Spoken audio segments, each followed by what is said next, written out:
youngsters.i.pk बहुत अच्छा एक इनिशिएटिव है, यंगस्टर्स को मौका दे रहे हैं और यूथ लेड जो प्रोजेक्ट्स हैं, इनिशिएटिव हैं, उसमें ख़ास तौर पे ये एक बहुत ही बेहतरीन लोगों के लिए मौका। मैं देख रहा था कि आपने पिछले चंद दिन पहले भी कुछ यंगस्टर्स के इंटरव्यूज़ किए अपने इंस्टाग्राम पे, और कुछ जर्नलिस्ट के भी आपने किए हैं। तो ये बहुत ही कम अरसे में, अभी मेरे ख्याल में शायद चंद दिन हुए आपके इस प्रोजेक्ट को, और बहुत ही ज़बरदस्त इसमें आप चीज़ें सामने लेके आ रहे हैं। और ये हर लिहाज से एक यूनिक इनिशिएटिव है, और इसके लिए तो बेस्ट विशेस। और thank you. It's lovely having you with us as well. तो ये बताइए जी, आपका जो करियर था, आपने इसके पीछे आपका क्या ऑब्जेक्टिव था, being the president of the national youth assembly ji? इसके पीछे क्या आपका मेन टारगेट था? देखिए जी, यूथ जनरल असेंबली का हमने आगाज़ कर दिया था, जो कह लें कि डिस्कशन में और प्लानिंग में, वो हमने 2015 अक्टूबर से ही इसका आगाज़ कर दिया था, और इसके बाद बाकायदा तौर पे जैन 2016 में इसको लॉन्च कर दिया था। तो बेसिकली देखें, पाकिस्तान के जो पॉलिटिकल सिस्टम है, ख़ास तौर पे इलेक्टोरल, पाकिस्तान की जो सियासत का लोग मुंतखब होके पार्लिमान में जाते हैं, तो आप देखेंगे हर लिहाज से उसे कोई एक आप आइडियल नहीं कह सकते, इलेक्शन प्रोसेस से लेके और पार्लिमान में पहुंचने तक दरमियान में एक जो मसला आता है, वो आता है ट्रेनिंग और तरबियत का, जो एक खास आपको देखने में आता है कि वहां पर कोई खास तवज्जो दी नहीं जाती। आप ब्यूरोक्रेट बनते हैं तो आपको कुछ टाइम लगाना पड़ता है सिविल सर्विस एकेडमी में, यहाँ कोई ऐसी ऑप्शन मौजूद नहीं। हम एक तो पाकिस्तान के इस निज़ाम के अंदर एक तब्दीली लेकर आते हैं कि पढ़े लिखे नौजवान नेशनल असेंबली का, सेनेट का, या पाकिस्तान की किसी भी सूबाई असेंबली का हिस्सा बने। यानी कि आप कह सकते हैं कि पार्लिमान में जाने से पहले जो बुनियादी लवाजमात हैं, जो ट्रेनिंग है ख़ासतौर पे लीडरशिप की, उससे इनको रोशनास करवाना नौजवानों को। ठीक है। अच्छा, अब आपने कुछ पॉलिसीज पे भी काम किया, जिस तरह पास्ट में होता रहा कि सारे जैसे इंसिडेंट होते रहे स्कूल में, फिर उस्मा का भी इंसिडेंट हुआ जो बच्ची को मर्डर किया गया था। रिसेंटली पिछले कुछ दिन पहले जोरा शाह का जी मर्डर हुआ था। सिर्फ उसका ये कसूर था कि उसने पेरेंट्स जो थे गलती से वो अपने केस से रिलीज कर दिए थे। तो इसके ऊपर आपने किन पॉलिसी पे इस तरह की आप इनके चाइल्ड अब्यूज के लिए आप काम कर रहे हैं? अच्छा देखिए, यूथ जनरल असेंबली की बहुत से जो लॉ के इनिशिएटिव हैं पाकिस्तान में, अच्छे डिजिटल इनिशिएटिव जिसमें coating the law, Insaf camp, कानून दान, ये ऐसे फोरम्स हैं। इनके साथ एक हमारी कोलैबोरेशन है, फ्रेंड्स ऑर्गेनाइजेशन है, तो इनके साथ मिलके भी बहुत सी चीज़ों पे काम कर रहे हैं। अब आता हूँ आपके सवाल के पहले हिस्से की तरफ। ये जो अभी रिसेंट ही वाकया हुआ है इस सिलसिले में, देखिए पाकिस्तान का जो कानूनी निज़ाम है वो इतना कमज़ोर नहीं है। पाकिस्तान का आइन, पाकिस्तान का कानून हर शहरी को बराबर की इजाज़त देता है, लेकिन इसमें कुछ गलतियाँ होती हैं।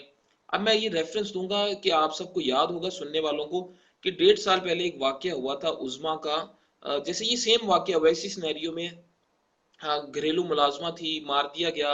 उस सिलसिले में उनके लवाहिकीन ने हमसे रब्ता किया था, और हमने उनको यकीन दिलाया था कि हम आपको लीगल एड फराहम करेंगे, और किसी भी सतह पर जाके हम आपके साथ खड़े होंगे, किसी भी तरह की कोई धमकी, कोई थ्रेट, हम आपके लिए लड़ेंगे।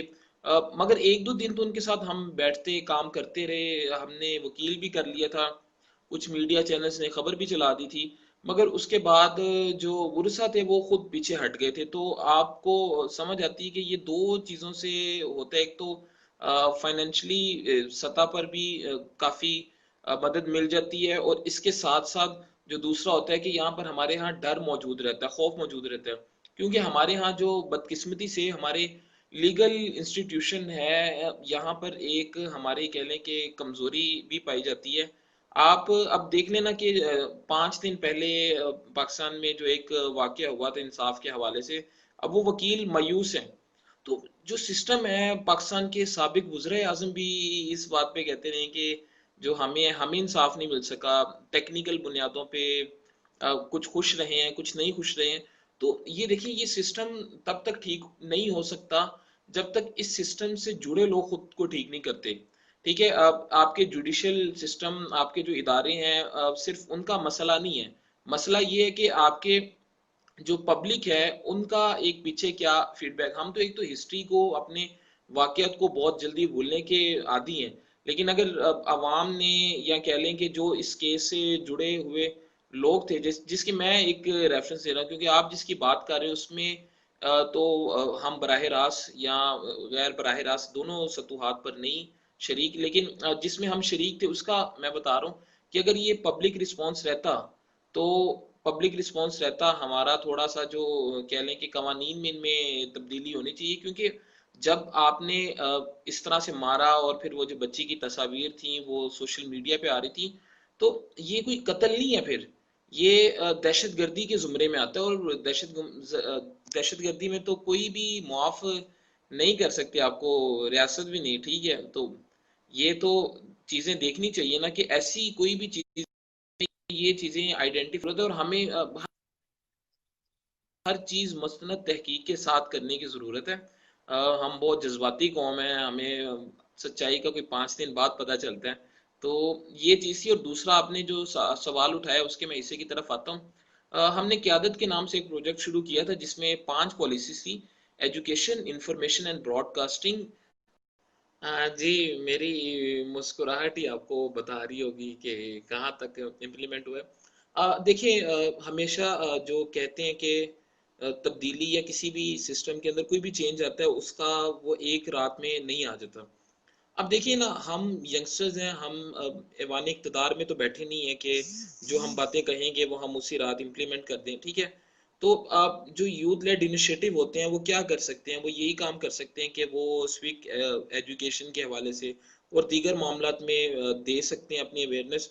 तो ये हमारा क़यादत प्रोजेक्ट था 2019 में। इसमें बाकायदा हमारी शेडोज मिनिस्ट्रीज थी, मुकद्दस फातिमा हमारी कोऑर्डिनेटर हैं, वो उस वक्त लीड कर रही थी, मिनिस्टर थी वेमेन एम्पावरमेंट की, और उनके साथ पूरी हमने एक स्टैंडिंग कमेटी तश्कील दी थी।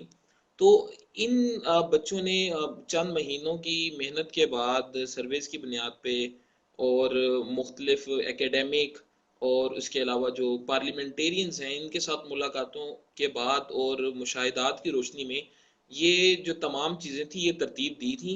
तो हम नहीं समझते कि कोई ऐसी चीज़ ज़ाया हुई है, और ये तो इंशाल्लाह आइंदा आने वाले टाइम पे या इन्हीं में से कुछ गुजरा, हमारी बड़ी इनसे उम्मीदें वाबस्ता हैं, इन्हीं में से कहीं ना कहीं तब्दीली आएगी। और वैसे भी हमारा यूथ जनरल असेंबली का वो नारा है, जीत हमारा मुस्तकबिल है। तो